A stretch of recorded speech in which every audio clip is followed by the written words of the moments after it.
بسم اللہ الرحمن الرحیم۔ السلام علیکم معزز ناظرین 7ویں صدی ہجری بمطابق 13ویں صدی عیسوی کی ابتدا میں شاہان خوارزم کی قوت عروج پر تھی۔ وہ ایران و خراسان اور شام عراق میں آل سلجوق کے بیشتر مقبوضات پر قابض ہو چکے تھے اور ایشیا کی تمام اسلامی سلطنتوں کو فتح کر لینا چاہتے تھے، لیکن عین اس وقت جب اس کی حوصلے کی تکمیل کے لیے تیار ہو رہے تھے تو چنگیز خانی طوفان اپنی تمام ہولناکیوں کے ساتھ اٹھا اور سلطنت خوارزم کو پاش پاش کر ڈالا۔ اس سلطنت کی تباہی کے بعد ترکی قبائل جنوب کی طرف بھاگے، ان میں بعض ایران اور شام میں پہنچے اور وہاں 7ویں اور 8ویں صدی ہجری میں بہت کچھ اقتدار حاصل کیا اور ترکمانی مشہور ہوئے، اور بعض جنوب کی طرف بڑھے اور مصر کے سلاطین مملوک سے مارکا ارا ہوئے جو خود ترکی النسل تھے، لیکن مصر میں انہیں شکست ہوئی اور وہاں سے واپس ہو کر ایشیا کوچک میں سلجوقیوں سے آ ملے۔ انہی ترکی قبائل میں جو چنگیز خان کے حملے کے بعد اپنا وطن چھوڑ کر مارے پھر رہے تھے، ارطغرل کا قبیلہ بھی شامل تھا، جو قبیلہ ترکان اغوز کے قبیلے کا ایک جزو تھا، جو ارطغرل کے باپ سلیمان شاہ کی سرکردگی میں اپنے وطن خراسان کو چھوڑ کر مختلف ملکوں میں گھومتا ہوا شام کی طرف جا رہا تھا کہ اثناء راہ میں دریائے فرات کو عبور کرتے ہوئے سلیمان شاہ ڈوب کر ہلاک ہو گیا۔ ناظرین، قبیلے کا بیشتر حصہ اسی وقت منتشر ہو گیا، لیکن جو لوگ رہ گئے وہ ارطغرل اور اس کے بھائی دندار کے ساتھ ایشیا کوچک کی طرف روانہ ہوئے اور سلطان علاء الدین سلجوقی کی سلطنت میں داخل ہو گئے۔ ناظرین، اس موضوع پر مزید بات کرنے سے پہلے اگر آپ ہمارے چینل پر نئے ہیں اور آپ نے ابھی تک ہمارے چینل کو سبسکرائب نہیں کیا تو برائے مہربانی ہمارے چینل کو سبسکرائب کر لیجئے تاکہ ہسٹری کے ریلیٹڈ اور بالعموم منفرد معلومات پر بننے والی نئی ویڈیوز بر وقت آپ تک پہنچتی رہیں۔ ناظرین، یہ جماعت جو صرف 420 گھرانوں پر مشتمل تھی، سلطان علاء الدین کے زیر سایہ پناہ لینے کے لیے پایا تخت کونیا کی طرف جا رہی تھی۔ راستے میں انگورا کے قریب ارطغرل کو 2 فوجیں مصروف جنگ نظر آئیں۔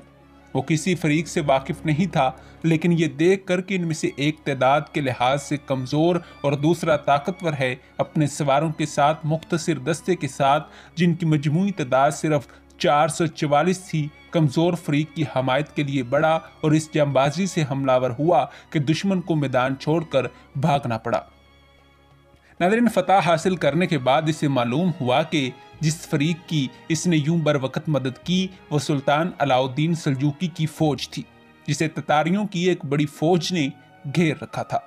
ناظرین، ارطغرل کو اس کارنامے کے صلے میں سلطان علاء الدین نے اسے سوغوت کا زرخیز علاقہ جو دریائے سکاریا کی بائیں جانب بازنطینی سرحد کے قریب واقع تھا جگیر میں عطا کیا، اور سوغوت کا شہر بھی اسے دیا۔ اس علاقے میں ارطغرل اور اس کے ساتھیوں نے جو خراسان اور آرمینیا سے آئے تھے بودوباش اختیار کی۔ ناظرین، علاء الدین نے ارطغرل کو اس جگیر کا سپہدار بھی مقرر کیا۔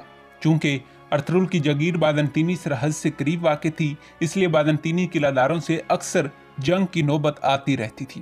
ارطغرل نے تھوڑے ہی دنوں میں اپنی شجاعت کا سکہ بٹھا دیا اور اس کی فتوحات کا یہ اثر ہوا کہ بہت سے ترکی قبائل جو ایشیا کوچک میں پہلے آباد تھے اس کے ساتھ شامل ہوتے گئے اور اس کی لڑائیوں میں شریک ہونے لگے۔ اس طرح اس کی قوت روز بروز بڑھتی گئی اور اس کا اقتدار گرد و پیش کے علاقوں میں قائم ہونے لگا۔ ناظرین، سلطان علاء الدین کے لیے ایک جگیردار کا اس طرح قوت و اقتدار حاصل کر لینا تشویش کا باعث ہوتا، لیکن ایشیا کوچک میں دولت سلجوقیہ اندرونی اختلال اور عمرہ کی بغاوت کے سبب زوال کی آخری منازل طے کر رہی تھی۔ ناظرین، اگرچہ کونیا میں سلاجقہ روم کی قدیم شان و شوکت اب بھی نمایاں تھی، لیکن حکومت کا دائرہ بہت محدود ہو گیا تھا۔ ایک طرف تتاریوں نے جنوبی اور مشرقی علاقوں پر قبضہ کر لیا تھا تو دوسری طرف عیسائیوں نے شمال اور مشرق کے قدیم بازنطینی صوبوں کے اکثر حصے واپس لے لیے تھے۔ وسطی اور جنوبی حصے میں متعدد سلجوقی سرداروں نے خود مختار حکومتیں قائم کر لی تھیں۔ سرحدی علاقوں میں جنگ کا سلسلہ عموماً جاری رہتا تھا اور تتاری حملوں کا خطرہ کبھی دور نہیں ہوتا تھا۔ ایسی حالت میں ارطغرل جیسے دلیر سردار اور نائب کی فتوحات سے علاء الدین کو بجائے تشویش کے ایک اطمینان نصیب ہوا۔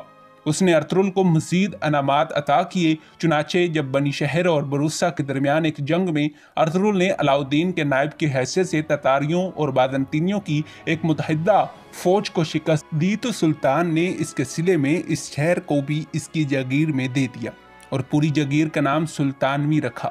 نیز ارطغرل کو اپنے مقدمۃ الحبیش کا سپہ سالار مقرر کیا۔ اس وسیع علاقے میں بکثرت چراگاہوں اور زرخیز زمینوں کے علاوہ متعدد قلعے بھی شامل تھے، مثلاً کراجہ حصار، بلیچیک، انینی وغیرہ، لیکن سلطانوی کے اکثر حصوں پر خود سر امیروں کا قبضہ تھا، اور اس جاگیر پر اپنا تسلط قائم کرنے کے لیے ارطغرل اور اس کے بعد عثمان کو مدتوں جنگ کرنی پڑی۔ ناظرین، ہلال سلطان علاؤالدین کے علم کا نشان تھا۔ ارطغرل نے بھی اس کے نائب کی حیثیت سے اسی نشان کو اختیار کیا، جو آج تک ترکوں کی عظمت کا قومی نشان ہے۔ ناظرین، 687 ہجری بمطابق 1288 عیسوی میں ارطغرل نے 90 سال کی عمر میں انتقال کیا اور سگوت کے قریب دفن ہوا، اور یہیں سے ترکیوں کا عروج شروع ہوا۔ ناظرین، امید ہے کہ آپ کو یہ تحقیقی اور تاریخی ویڈیو پسند آئی ہوگی۔ ملتے ہیں ایک ایسی ہی نئی ویڈیو کے ساتھ، تب تک دیجیے اجازت۔ خدا حافظ۔